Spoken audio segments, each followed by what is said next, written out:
Cela pourra même vous permettre de déterminer la profession juridique que vous souhaitez exercer. Dans la précédente vidéo, vous avez su expliquer aux nouveaux étudiants comment bien réussir leur entrée, sachant que le passage entre le lycée et la fac est parfois rude, tant il y a de différences entre les enseignements et les méthodes de travail. Tout d'abord, est-ce qu'on peut partager vos conseils sur la quantité de travail de cette première année de droit? Pour commencer, je pense qu'un des éléments les plus importants, c'est le travail des TD. Rappelons qu'un TD, c'est un cours en petit comité afin d'approfondir ses connaissances par rapport au cours magistral et qui va nous permettre de travailler des exercices types tels que la dissertation, le cas pratique et le commentaire d'arrêt. Avant chacune des séances, il est primordial de bien relire son cours tout en faisant des recherches sur les notions qui vous paraissent un peu floues, ce qui va arriver énormément. Vous devez tous connaître la dissertation, c'est un exercice qu'on a vu au lycée. En revanche, les deux autres exercices, le cas pratique et le commentaire d'arrêt, c'est typiquement juridique. En ce qui concerne le cas pratique, c'est un exercice qui consiste à répondre en droit à une situation donnée dans l'énoncé, tandis que le commentaire d'arrêt, c'est commenter, expliquer une décision de justice.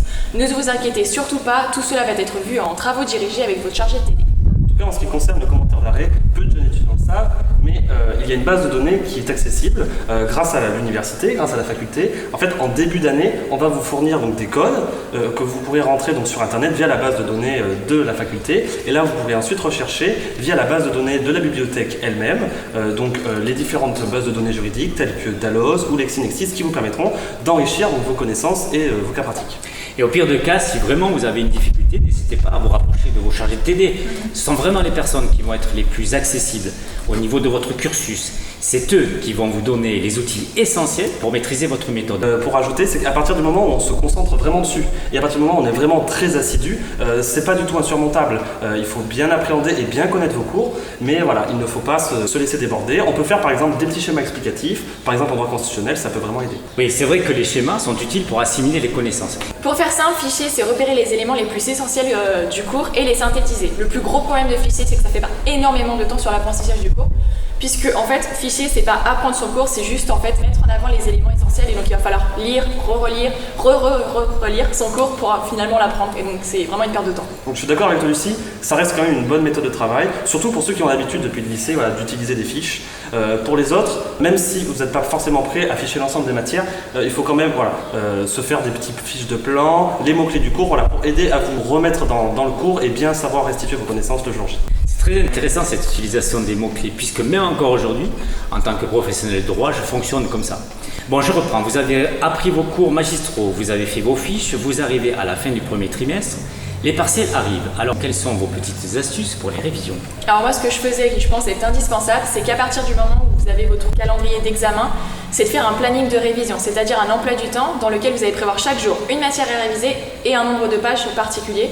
Ça va permettre en fait de ne pas vous faire dépasser par la quantité de travail. Sachant bien sûr qu'il est important de se laisser un petit temps, même infime, pour décompresser parce que sinon vous allez péter un câble d'ici la fin de l'année. Oui, je pense aussi également que le travail de groupe peut aider parce que ça permet de mettre ensemble nos connaissances, d'enrichir nos connaissances et d'avoir un autre regard sur le cours. Ça permet de combler les quelques lacunes qu'on aurait pu avoir pendant le TD. D'accord, donc vous avez fait vos fiches, vous avez révisé, vous avez travaillé en groupe, mais pour compléter vos connaissances et vous rendre vraiment performant, je pense que vous êtes toujours dans la théorie et que la pratique pourrait vous permettre de mieux comprendre ce que vous apprenez. Eh bien, je suis tout à fait d'accord.